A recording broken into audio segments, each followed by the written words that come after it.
사반은 열왕기하 22장 8절부터 11절까지입니다.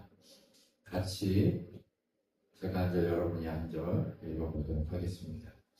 대제사장 hil기야 서기관 사반에게 이르되 내가 여호와의 성전에서 율법을 발견하였노라 하고 hil기야가 그 책을 사반에게 주니 사반이 읽으니라.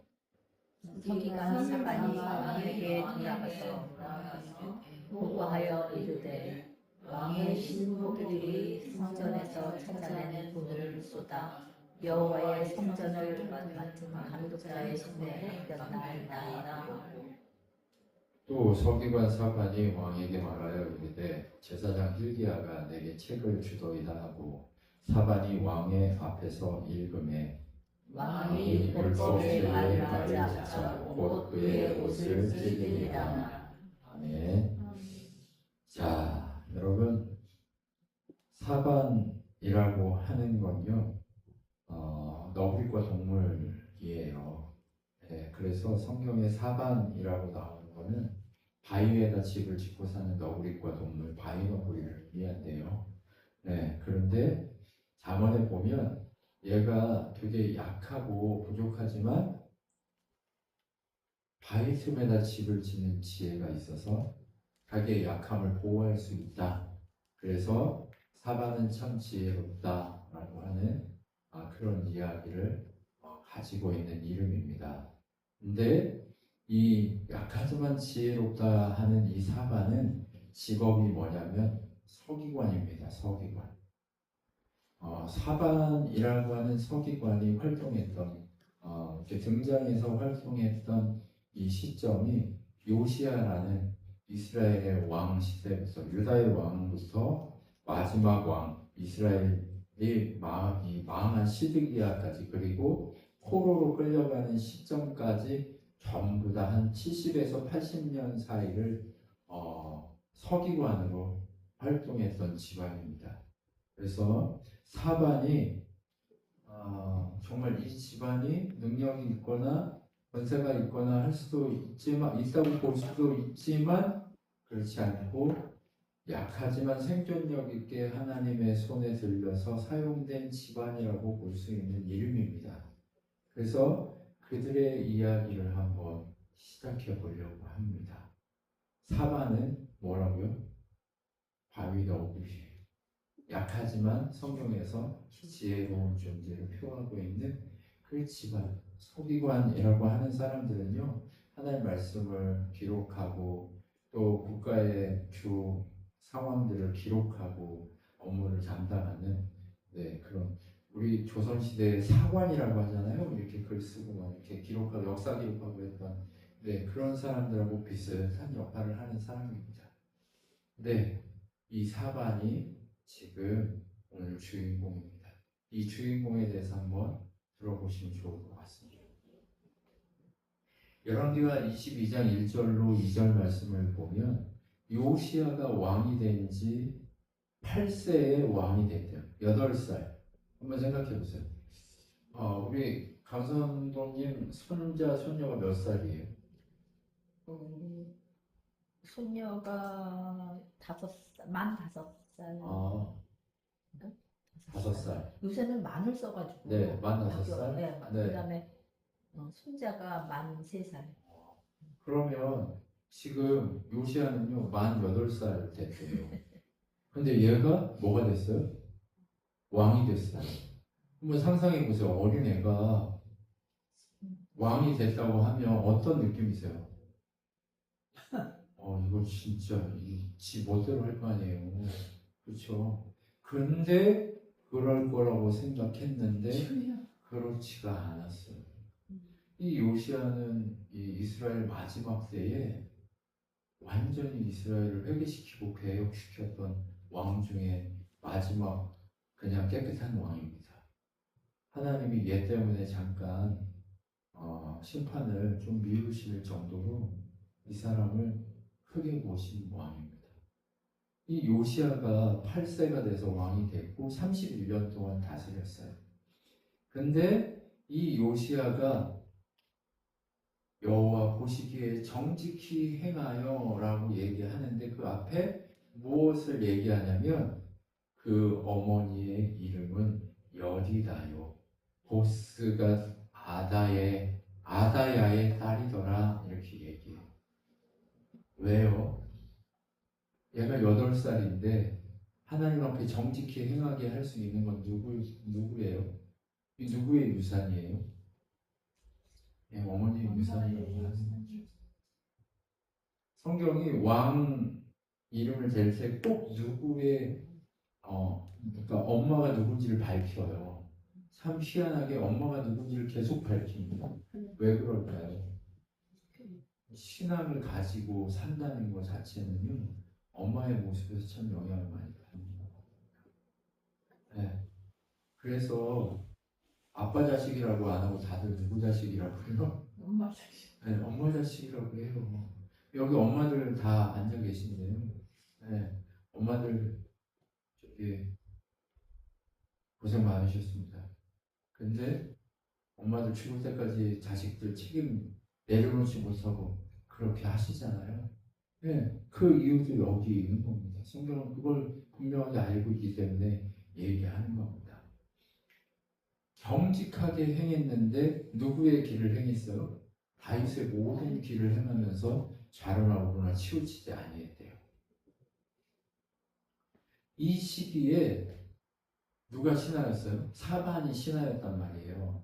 그러면 신하들이 조금만 이렇게 욕심을 내기 시작하면 왕을 어떻게 해먹을 수 있어요? 네, 찜기에 넣고 쪄먹을 수가 있어요. 그래가지고 자기 마음대로 정치를 할 수가 있는 그런 급박한 상황입니다. 그런데 이런 상황임에도 불구하고 사반은 어떤 사람이에요?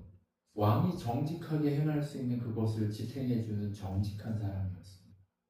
오늘 그 말씀이 분명하게 이렇게 나옵니다.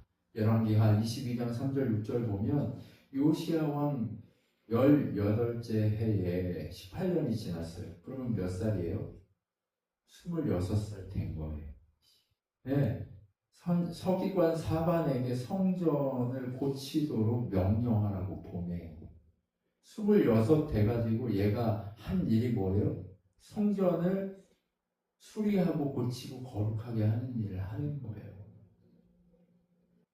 왜요? 이 요시야 왕 이전에 그 성전에서 돼지피를 뿌리고 막 우상을 섬기고 거기에 청년들이 막 운집해 있고 막 이런 일이 벌어졌단 말이에요. 그러니까 그런 모든 것들을 다 정리하고 깨끗하게 하기 위해서 어떻게 해요? 성전을 수리하는 일을 했다는 거죠.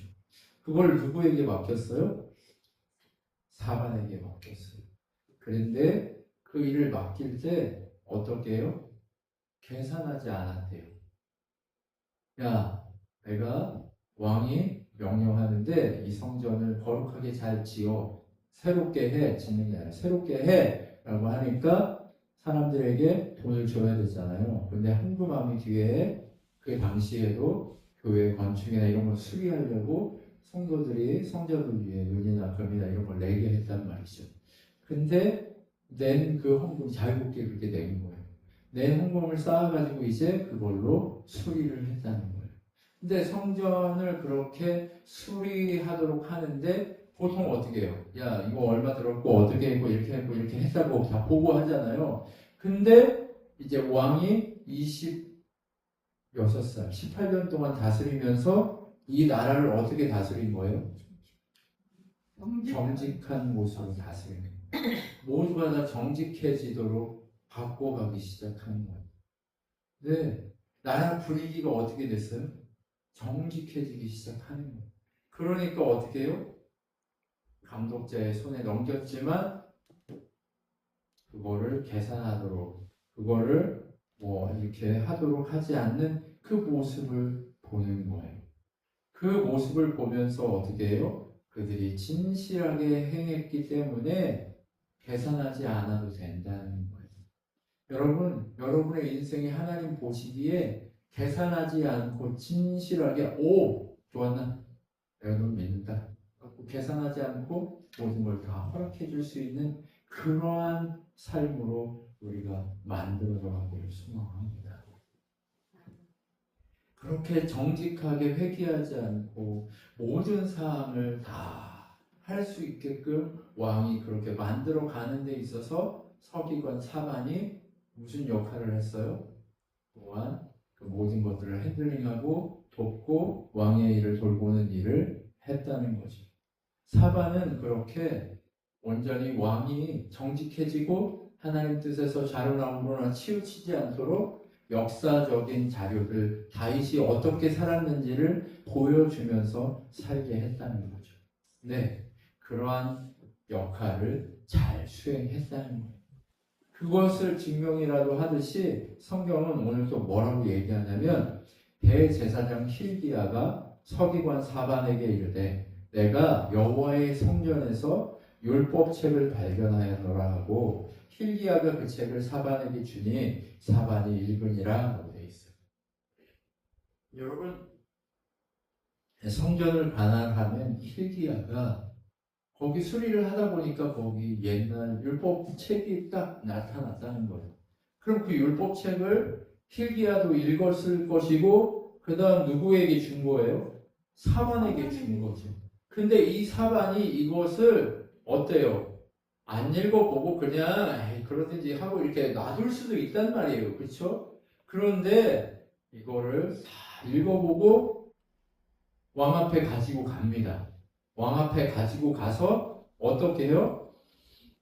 충격적인 영적인 현실을 본인이 발견했기 때문에 지금 우리가 어떻게 해야 될까를 알 수 없는 상황에 그냥 성전을 건축하고 다윗처럼 살면 되겠지라고 하고 그렇게 살면 하나님이 기뻐하시겠지라고 하는 그 마음으로 살고 있었는데 율법책을 보니까 자기들이 온전히 하나님 중심으로 살지 못했다는 거죠. 우리는요 지금까지 살아온 방식대로 살기를 좋아합니다. 그렇게 사는 걸 편안해해요. 그렇죠? 우리 교회도 지금까지 해온 대로 하는 게 편하잖아요. 그렇죠? 지금까지 한 대로 하는 게 편하고 모든 게 편하기 때문에 그냥 하는 거잖아요. 그렇죠? 그런데 어때요? 뭔가 하나님이 그게 아니야라고 얘기하실 때 정직하게 받아들이고 반응하고 할 수 있는 사람이 많을까요? 드물까요? 드물어요. 드물어요. 네. 드뭅니다. 근데 하나님이 누구에게 얘기해요? 성경으로 얘기하기도 하지만 주변에 있는 사람을 통해서도 얘기하고 주변 관계 속에서도 꿈을 통해서도 상황을 통해서도 모든 걸 통해서도 얘기하기 때문에 우리는 그것이 하나님의 음성인지 아닌지를 듣고 분간해서 변화되려고 하는 그런 마음을 가져야 됩니다. 그런데 사반은 그런 마음이 있었다는 거예요. 마음이 유연했다는 거예요. 정직하게 하는 것이 다윗처럼 했으면 됐지 뭐가 아니라 율법이 얘기하고 있는 것과 너무 차원이 다른 우리의 신앙의 영적 수준을 발견하고 나니까 달려갔다는 거예요. 그리고 달려가서 어떻게 합니까?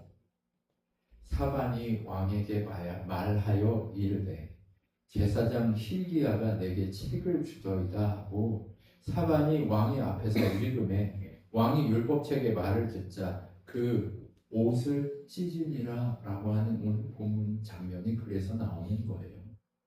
자 보세요. 8살에 왕이 됐던 이 친구가 26살이 됐어요. 26살이 됐는데 이제 지금까지는 누구 밑에서 많이 살았겠어요? 엄마 밑에서 많이 살고 그렇게 지배받았다면 옛날에 왕들이 이제 그 엄마 품에서 벗어나려고 미친 짓 많이 하잖아요. 우리나라도. 그럴 수 있단 말이에요. 왜요? 요아스도 자기를 돌봐줬던 고모부가 죽고 나서부터는 집 멋대로 하고 막 죽이잖아요. 그것처럼 그런 일들이 벌어질 수 있어요. 근데 이 친구는 어떻게 해요? 자기를 낮추는 거예요. 저는 이걸 보면 참 멋있다 생각이 들었어요. 당신의 영적인 수준이 괜찮다고 생각하고 있잖아요, 지금. 왜요? 다윗처럼 행했고 엄마가 얘기해주고 하는 율법대로 행했는데 지금까지 그렇게 제사장과 서기관들이 얘기한 그 정직함이 무엇인지 그대로 하려고 몸부림쳐서 자기 정직한데 근데 율법이 다시 나타나가지고 뭐라고 얘기해요? 야, 너 그렇게 하면 망해. 이런 얘기를 한단 말이에요. 율법이. 너 하나님으로부터 치우쳐져 있어. 세상을 사랑하는 모습으로 바뀌어져 있어. 라고 하는 얘기를 들었을 때 어떻겠어요? 그거를 붙들고 이렇게 옷을 찢고 회개하는 게 쉬워요? 아니면 그 책을 불사르는 게 쉬워요? 불사르는 게 쉬워요. 불사르는 건 한 번이면 다 족하잖아요. 근데 사반이 그것을 읽어주니까 어떻게 해요? 요시야가 그걸 분명하게 깨닫게 되는 거죠. 근데 이러한 관계가 되기까지가 얼마나 사반과 요시야에게 신뢰가 있겠어요. 요시야가 사반을 신뢰하지 않으면 사반이 읽어주는 그 말씀을 듣고 옷을 찢거나 그 앞에서 울거나 회개하거나 하는 일이 일어났을까요? 아니, 절대요. 신뢰하지 않는 사람 앞에서 이런 짓을 하지 않아요. 그런데 우리는요, 주님 앞에서 그 신뢰를 보여야 할 때인 것을 바라보게 됩니다. 우리가 지금 가지고 있는 지금까지 20 몇 년을 왕으로 18년을 살았다면 진짜 왕이죠, 이제. 그 왕의 습성이 남아있는 거죠. 모두가 다 어떻게 해요? 왕 하면서 이렇게 떠받들면서 살았으면 왕 대우받으려고 이렇게 하지 않을 거예요. 여러분, 배우들이 처음에 뜨면 누가 다 해줘요? 매니저가 왕, 공주, 뭐 왕자처럼 다 해주잖아요. 근데 얘네가 떴다가 갑자기 쑥 가라앉으면 매니저들이 얘네 돌봐줘요, 안 돌봐줘요? 안 돌봐요. 안 돌봐주고 그냥 박혀놓는 거예요. 그러면 얘네는 은행 일도 못 본다는 거예요. 그 어떤 것 하나 할 수 모른다는 거예요. 왜요? 연예인 다 했거든요. 지금 연예인들이, 똑똑한 애들이 막 사기당하고 매니저한테 막 돈 뜯겼다 막 이런 얘기들이 계속 나오는 이유가 그런 것 때문에 그렇거든요. 근데 어때요? 요시야와 사반의 관계 속에서 신뢰가 있습니까? 사반도 오늘 이 말씀을 읽고 나서 옷을 찢었을 거란 말이죠. 근데 그 말씀을 가지고 가서 누구도 왕에게 읽어주니까 왕도 똑같은 행태로 그렇게 회개하는 모습을 볼 수가 있어요. 그러면 어때요? 동일한 모습으로 겸손하게 자기를 지금 괜찮다고 얘기하지 않고 늘 바뀌려고 몸부림치는 삶을 살았다는 걸 볼 수 있는 거예요. 여러분, 그래서 우리는요, 늘 몸부림쳐야 됩니다. 늘 공부하고 변하려고 하고 내가 가지고 있는 게 전부가 아니라고 하는 사실을 알고 우리가 접근할 필요가 있습니다. 주여. 여러분, 왕으로 살았던 사람도 이렇게 옷을 찢습니다. 옷을 찢는다는 건 뭐예요? 지금까지 자기가 살아온 방식이 잘못됐다는 것과 직면하고 인정하고 그 앞에 엎드리는 것, 그 삶을 사는 것, 그것을 시작하는 것, 이것이 바로 우리가 지금 사반에게서 이 요시야와 사반의 이 말씀 속에서 배워야 될 모습들인 것입니다. 그런데 사반이 이렇게 요시야 곁에서 좋은 신하로 있었잖아요. 그런데 사반만 이렇게 좋은 신하로 있었냐? 요시야부터 유대가 망하는 그 시점까지 사반의 집안이 서기관으로 일했다고 했잖아요. 사반의 아들도 서기관이었습니다. 예레미야 26장 24절을 보면 사반의 아들 아이감의 손이 예레미야를 도와주어 그를 백성의 손에 내어주지 아니하여 죽이지 못하게 하니라, 이 말씀이 있어요. 지금 사반의 아들 아히감이라고 하는 서기관이 누구를 보호해요? 예레미야를 보호합니다. 예레미야 선지자는 야, 항복해. 그 조선시대에 일본에 항복해야 된다고 했으면 그거 매국노잖아요. 그렇죠? 그 죽이려고 들잖아요. 그렇죠? 근데 그것처럼 어때요? 예레미야는 그 민족 입장에서 보면 뭐예요? 매국노예요.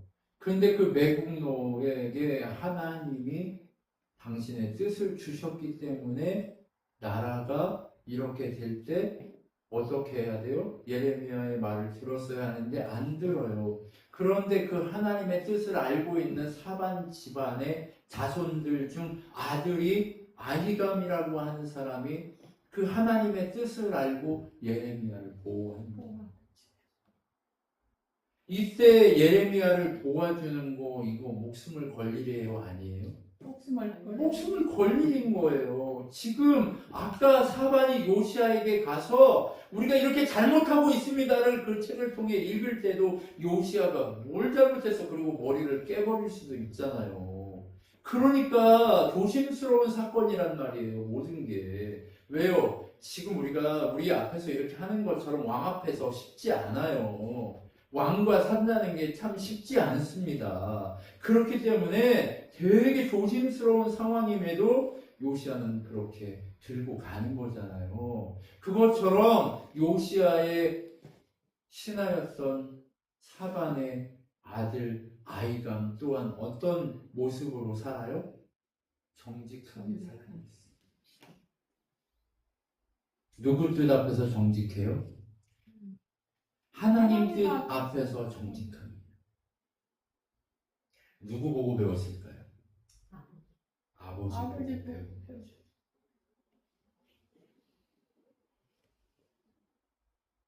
아버지의 모습을 통해서 뭘 보여줘요? 하나님을 보여줍니다. 여러분, 엄마를 통해서 왕이 하나님 앞에 정직했다고 요시아가 이렇게 얘기하는 것처럼 여러분을 통해서 모든 자손들이 그렇게 하나님 앞에 정직한 사람으로 세워질 수 있기를 소원합니다. 목사님 전 지금까지 안 그랬는데요가 아니에요. 이제 여기서부터 시작하시면 돼요. 네, 한번 저기 원사님 뒤에 보시고요. 집사님 뒤에 보시고 한번 서로 얘기하시죠. 좋은 어머니가 되시죠. 좋은 어머니가 되시죠. 지금부터. 네. 지금 시간이 많이 시간. 네. 왜냐면 지금 하면 돼요. 사람들은요, 지금 하면 늦었어라고 하지만 아니에요. 다 알아요. 자식들도 다 알아요. 우리 부모가, 아니, 우리 목사가, 여러분들 제가 바뀌면 알잖아요. 그렇죠? 우리 목사가 좀 바뀌었네? 좀 겸손해졌네? 좀 괜찮아졌네? 이거 알잖아요. 그렇죠? 말을 안 해서 그럴 뿐이지. 그렇죠? 그런데 사반은 그렇게 어때요? 자기 아들에게 그 모습 그대로 정직하게 하나님 앞에 서는 것을 보여주는 하나님의 말씀을 분별하고 하나님의 사람을 섬기고 세울 줄 아는 자로 만들었다는 거죠. 그 일이 어때요? 있었기에 어때요? 왕이 죽이려고 했어요. 예레미야 가서 쳐 죽여라. 왜요? 바룩하고 예레미야가 와가지고 나랑 망해, 너 죽을 거야 이렇게 왕 앞에서 이렇게 외치라고 해서 외쳤거든요. 그러니까 왕이 어떻게 해요? 요시야 아들 여호야김이 어떻게 해요? 죽여버리라고 했어요. 근데 못 죽이도록 숨겼어요. 죽이지 못하게 한 거예요. 얼마나 목숨을 거는 일에 아버지를 그대로 닮았는지, 하나님의 뜻에 순종하기 위해 아버지를 닮았는지, 이 모습을 우리가 보면서 사반의 집안의 모습을 볼 필요가 있습니다. 여러분, 자녀가 잘 되기를 원하신다면 하나님 앞에 정직할 수 있기를 소원합니다. 사반의 모습처럼 힘은 없지만 어때요? 저 들에 있는 돌무더기 그 속에 바위 틈에 집을 지어야 안석이에 집을 지은 것처럼 그 어떤 침투에도 무너지지 않게 되는 것을 보게 됩니다. 여러분, 그러면서 뭐라고 얘기해요? 사반의 아들이 한 명만 있는 게 아니라 또 있어요. 예레미야가 바룩을 불러가지고 이제 어떻게 해요? 바룩은 서기관인데 이 사람도 글을 쓰게 해요. 글을 쓰게 해서 그거를 왕 앞에 가가지고 읽어주라고 한단 말이에요. 그러니까 어떻게 해요?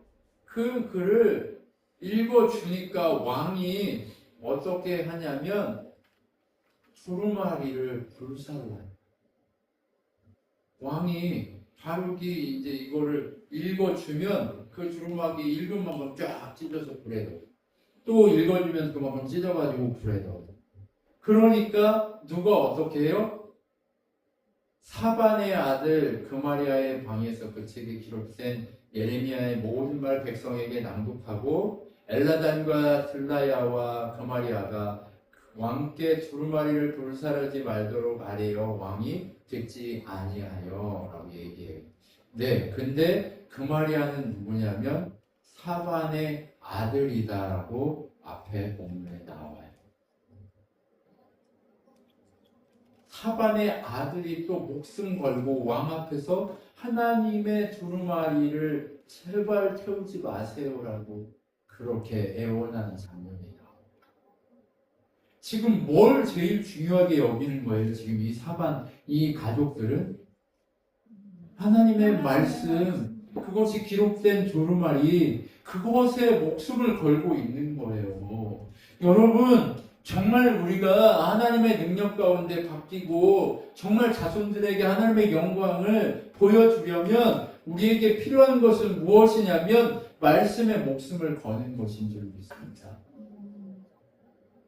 일상적인 삶 속에서 말씀을 바라보고 그렇게 섬기고 세워가는 그러한 모습들이 우리 속에 계속해서 나타내야 될 줄 믿습니다.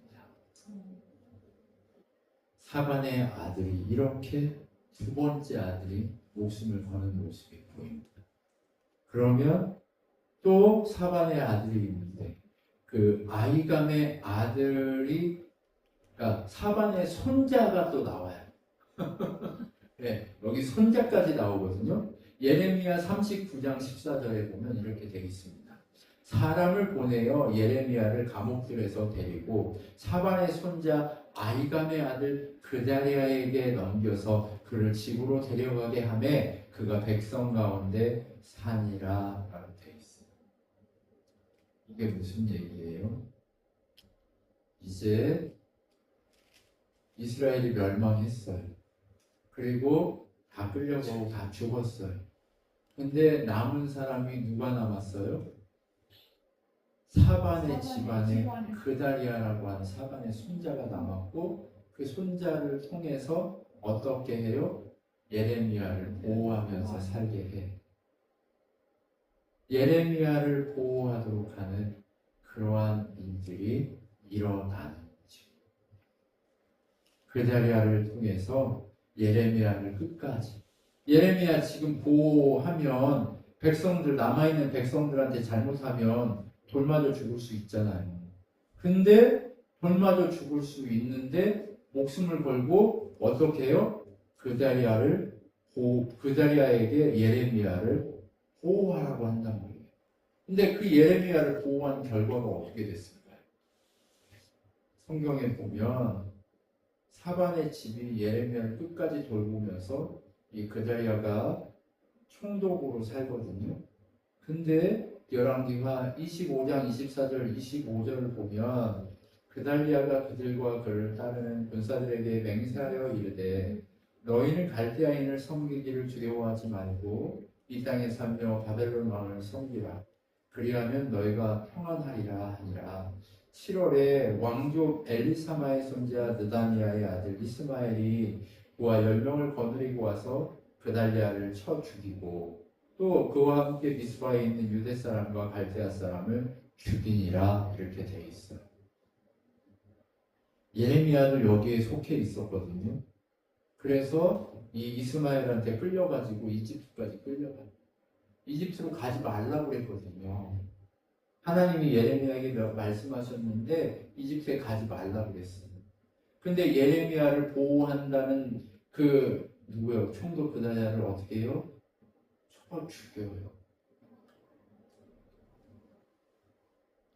사반이 집안이요 하나님의 뜻을 구하며 살다가 피 흘리는 것까지 가는 것을 보게 돼. 뭐야? 하나님 믿었는데 결국 맞아 죽은 거야?